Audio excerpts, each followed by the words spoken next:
이번에 한미정상회담 할 때 원래 이제 시작할 때 가장 큰 문제가 도감청 문제였잖아요. 네. 이번 한미정상회담을 통해서 우리 대통령께서 미국 정부에 납득할 만한 해명을 들었습니까? 그 아직 지금 조사가 진행 중인 사안으로 알고 있습니다.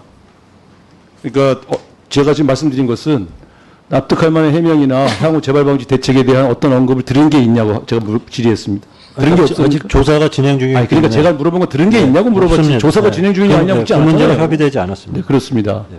그러면 이 문제에 대해서 정확하게 어떤 형태의 언급이 서로 오간 건 하나도 없다는 거죠. 그게 실무적 차원이건 대통령 정상회담 자리에서건 이게 지금 조사 진행 중이니까 그렇죠. 조사가 진행 결과가 중이라서. 나와야 저희가 결과가 언제 나온답니까? 그거 저희도 기다리고 있습니다. 근데 김태호 씨는 왜 미국 쪽으로부터 납득할 만한 해명을 들었다고 발표를 했을까요? 아, 그건 사실은 제가 뭐라고 설명드릴 부분은 그게 좀 아니고. 얘기가 다르잖아요. 외교부의 입장과 대통령실 안보실의 입장이 항상 달랐기 때문에 이게 지금 외교 참사가 생긴다는 지적을 제가 이전에 2번 했는데 예. 또 반복되고 있거든요.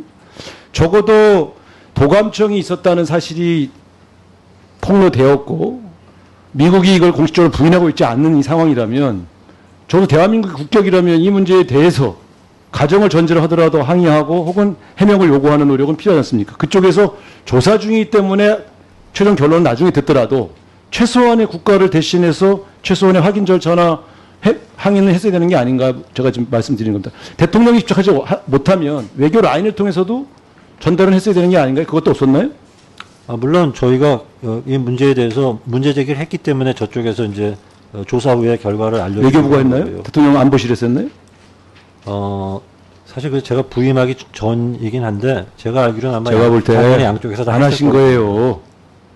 그래서 제가 문제라고 보는 거예요. 이런 것조차 항의할 수 없는 정도의 대한민국이냐 하는 문제를 우리가 국민들에게 말씀드리는 겁니다. 자, 세 번째. 후쿠시마 오염수 문제인데요. 이거 방류를 언제쯤 하려고 한답니까? 일본 측 반응은? 목표는? 여름 정도, 봄과 올해 여름 사이 올해 여름 정도요? 예. 급박하네요.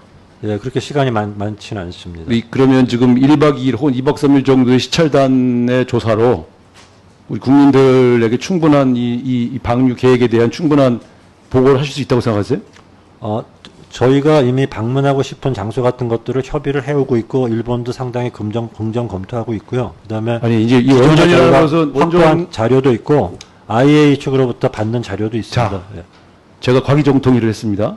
이 원전 문제 오래 다뤘거든요. 네. 이 문제는 1년, 2년을 조사해도 결과가 안 나오는 경우가 국내도 그래요. 오염 문제나 이런 게. 1박 2일, 2박 3일 가서 시찰해가지고 이 문제를 국민들에게 해명하실 수 있다고 생각하세요? 그거는 저희가 대한민국의 과학자 중에 1박 2일, 2박 3일 가서 이 원전의 방류, 오염수 방류가 유해한지 무해한지를 규명할 수 있는 가능성이 있다고 생각하세요? 그거는 그 전문가들이 최대한 가능하대요? 일단은 전문가들이 최대한 노력해서 필요한 조치를 또 취해야 이원우 의원님은 과기정통위원장도 하셨어요. 예, 알겠습니다. 네. 이게 자꾸 저쪽의 방류를 사실상 허용하는 의례적인 과정이 아니냐는 국민적 불안. 저는 이렇게 생각합니다. 우리 정부가 왜 이런 문제를 떠안으려는 노력을 하시는지 잘 모르겠어요. 올 여름에 방류가 시작됐을 때 제주도와 부산 경남의 해안가에 사시는 주민들, 전남 전북 지역의 해안가에 사시는 분들이 어떤 반응을 보일지가 두렵지 않으세요? 그리고 그 문제에 대해서 제대로 항의하지 못한 우리 정부의 제대로 조치를 취하지 못한 우리 정부 책임으로 올까 두렵지 않으세요?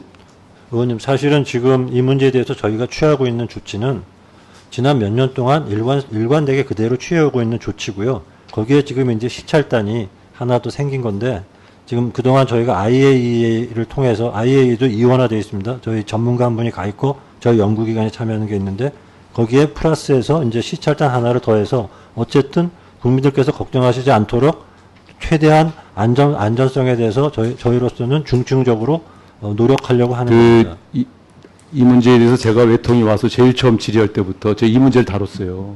제가. 예. IAEA에 우리 한국 과학자가 일부 포함되어 있지만 제대로 된 검증 절차를 통해서 대한민국을 납득할 만한 별도의 검증 절차를 거치지 않는다면 대한민국 정부가 이 방류를 용인하거나 방임해서 안 된다고 할 때 장관께서 뭐라 하냐면 그렇게 하시겠다고 했어요. 근데 네, 고작 그건- 우리 방법이 양국 정상이 만나서 1박 2일, 2박 3일 시찰단을 보내서 해결을 하겠다? 저는 이거는 완전히 일본 쪽에 그 방류를 허용하는 쪽으로 갈 수밖에 없는 겁니다. 일본 측 입장에서는 당신들이 시찰단까지 보내서 확인했으면서 왜 이제 와서 우리가 방류하는 것을 왜 반대하느냐 이렇게 얘기할 때 뭐라고 하실 거예요? 시찰단의 결과에서 미진한 부분이 있으면 그건 당연히 따져야 됩니다. 아니 1박 3일, 그리고- 1박 3일 당연히 무진하지.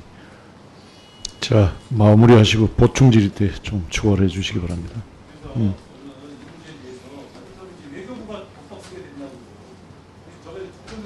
네, 잘 알겠습니다.